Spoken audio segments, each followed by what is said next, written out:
Matter ఏంది అంటే ఇలా ఉన్న ట్యాపిట్ కవర్ అయితే ఇలా చేంజ్ అయిపోయింది మొత్తానికైతే. అండ్ అలానే చెంబర్ కూడా ఆయిల్ తోటి ఎలా నిండిపోయి ఉండనో మీకు తెలుసు. ఆ చెంబర్ అయితే ఇలా అయిపోయింది. ఈ చెంబర్ మొత్తం క్లీన్ చేసుకున్న తర్వాత బోర్ నుంచి పిస్టిన్స్ తీసిన సంగతి మీ అందరికీ తెలిసిందే. ఈ బోర్ నుంచి పిస్టిన్స్ ఇవి తీసేసిన తర్వాత బోర్ని అయితే చాలా నీట్గా క్లీన్ చేసుకోవడం అయితే జరిగింది. ఈ బోర్ని నీట్గా క్లీన్ చేసుకున్న తర్వాత పాత పిస్టిన్స్ పక్కకు పెట్టేసి కొత్త పిస్టిన్స్ అయితే వెహికల్కి ఫిట్ చేస్తున్నాం.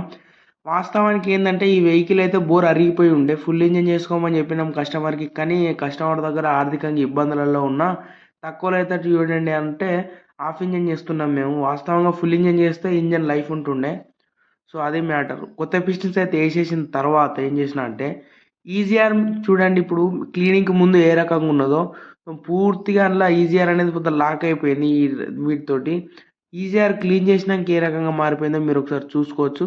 ఆ బ్లాక్ కలర్గా పెట్టింది మొత్తం అది సలాక్ అంటారు. మేము సలాక్ పెట్టే ఫిట్ చేస్తాం ఈజీఆర్కి. అండ్ అలానే ఈజీఆర్ ఫిట్ చేసిన తర్వాత హెడ్ అయితే ఫిట్ చేసినా కానీ వెహికల్ అయితే స్టార్ట్ చేయలేదు. ఎందుకంటే కొద్దిగా టర్బో సైడ్ ప్రాబ్లం ఉన్నది. అందుకే వెహికల్ స్టార్ట్ చేయలేదు గైస్. సో ఉంటా మంచిది, బాయ్, జై హింద్.